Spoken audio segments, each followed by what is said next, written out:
Eu vou começar esse vídeo aqui com vocês, já com uma pergunta logo de cara. Jackson Gotardo, você é viado? Qual é o jogo mais violento de todos os tempos?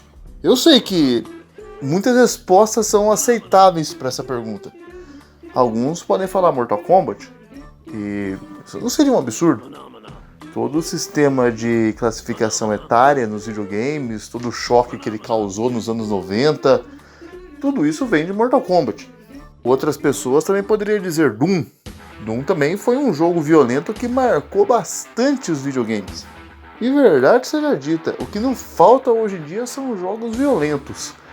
A gente podia falar aqui de GTA, poderia falar de Gears of War, poderia falar de Splatterhouse, poderia falar de FIFA Street. What? Mas qual é o jogo mais violento de todos os tempos? Na minha opinião, foi um jogo para o PlayStation 2, criado por uma tal de Rockstar. Não, eu não estou falando de GTA, eu estou falando de Manhunt. Só deixando claro, a pronúncia correta do jogo é Manhunt.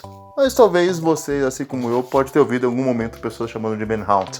Mas a pronúncia correta é Manhunt, então por bom senso vamos manter a pronúncia assim até o final do vídeo, beleza? É claro! Quem jogou esse jogo na época, talvez não esteja assim tão surpreso.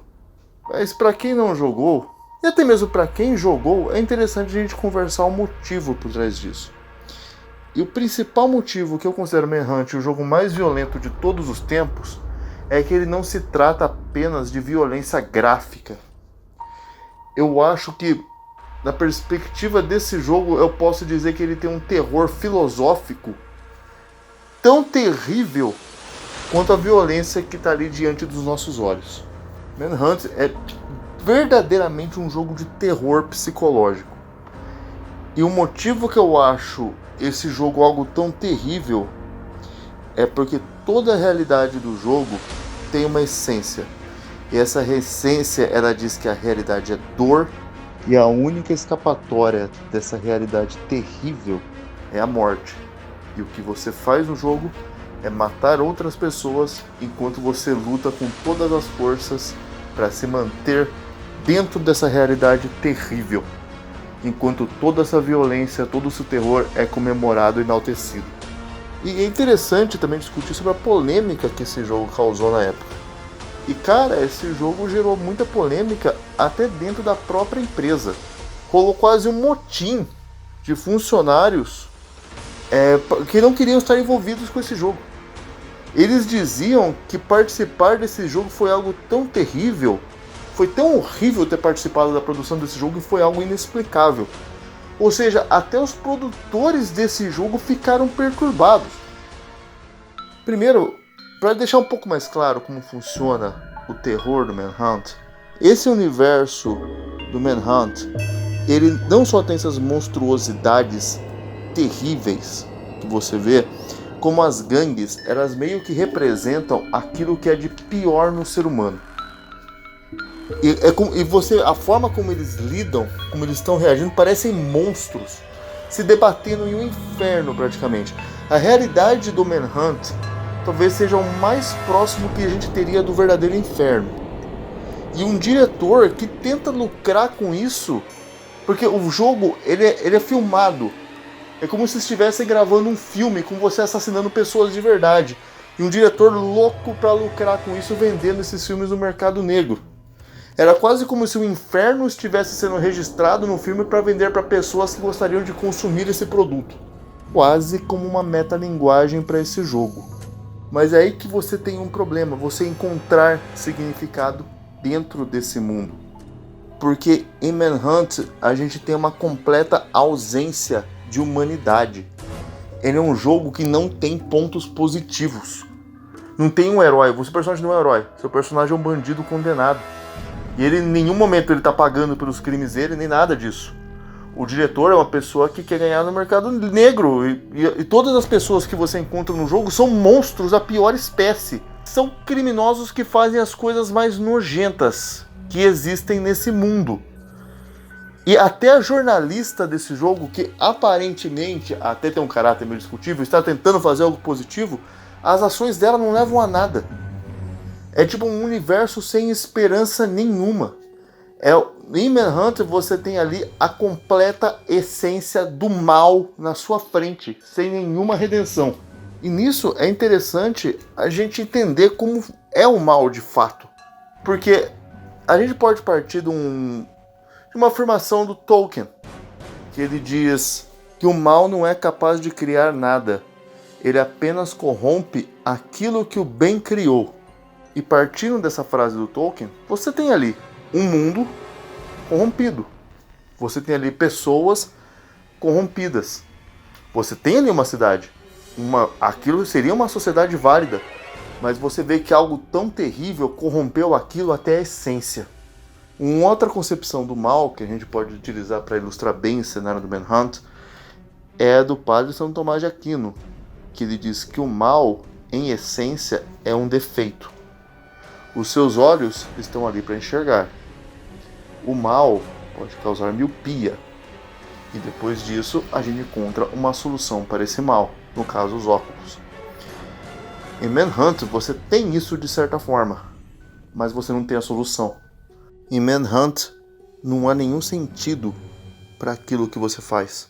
Tipo, por que eu estou tentando salvar o meu personagem? Por que eu estou matando essas pessoas? Essas coisas horríveis. Qual o propósito disso tudo? Não tem.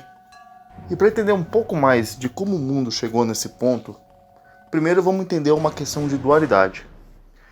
Uma dualidade entre o homem selvagem e o espírito do homem. O homem selvagem, por definição, é aquele que age como um animal. É aquele que vai viver em função de suas necessidades básicas. Ele sente fome? Ele precisa comer. Ele sente sede? Ele precisa beber. Então, todas as ações dele visam a satisfação desses fins. Mas, por ser um homem puramente selvagem, não há um limite do que ele possa estar disposto a fazer para atingir esses fins. Porque isso acontece porque um homem selvagem não possui freios morais. Para que existam esses freios morais, é necessário de algo a mais. E esses algo a mais se chama virtudes. E essas virtudes vêm do homem espiritual, o homem de espírito. O homem que tem uma compreensão do bem e do mal. E muito dessa percepção entre o certo e o errado, geralmente é algo herdado de um campo religioso. Seja ele cristão, seja ele budista, seja ele islâmico, você possui todo um código ético por trás dessas religiões que vão ajudar a desenvolver uma sociedade. E a junção desses dois elementos vai ajudar a construir o imaginário das pessoas que vivem naquele meio. Mas disso, nós vamos ter que entrar um pouco em Nietzsche. O Nietzsche, ele tinha essa percepção de que essa existência religiosa, não tendo mais ela, você derrubaria toda a base de um sistema moral que sustenta uma sociedade. Após todo esse desabamento, o homem faria uma regressão. Ele abandonaria o seu eu ético e poderia retornar ao seu eu mais selvagem. Isso poderia levar o homem a um estado chamado hedonismo. Hedonismo é a busca desenfreada por prazer. Eu vou me sentir bem com isso? Faria o que for preciso para isso. E se todas as pessoas viverem assim, você vai ter uma realidade absolutamente caótica e terrível, que é a realidade que nós temos aqui nesse jogo. Disso, vale destacar um dos personagens mais bizarros de todo esse jogo, que é o Pixie. O Pixie é isso aí. É esse homem porco, nojento, bizarro, desprezível. Mas o que torna o Pixie um personagem, por mais incrível que pareça, interessante? O Pixie é o antecessor do seu personagem. Como eu disse, esse jogo ele é praticamente um filme amador sendo gravado. O seu personagem é o protagonista, ele está matando outros criminosos, isso está sendo filmado e vai ser vendido no mercado negro. Mas esses filmes não começaram a ser gravados com o seu personagem, eles já estavam sendo feitos antes. Esse inferno não surgiu com o seu personagem. E o Pixie é o antecessor do seu personagem. Ele é o seu personagem quando tomado completamente pelo próprio mal. Fica difícil você conseguir distinguir o que é homem, o que é animal e o que é monstro. Acredite ou não, você ser seduzido ou até manipulado por esses elementos malignos não é algo tão difícil assim de acontecer. Não estou dizendo que você vai chegar a esse ponto, mas eles manipularem você em determinados momentos é sim muito possível e é algo que já era discutido há muito tempo. Para entender isso um pouco melhor, de uma forma interessante, vamos para a Rússia. Vou falar um pouco de Tolstói agora. Tolstói escreveu um livro, não estou falando de Guerra e Paz, estou falando de outro livro. Ele escreveu um livro sobre o que é a arte. E Tolstói fez uma análise bem interessante naquele livro. Ele fez uma análise sobre a futura queda da arte como um todo. E por que isso aconteceria? Porque Tolstói ele enxergava a mesma divisão na arte que ele enxergava nas pessoas. O eu selvagem e o eu espiritual.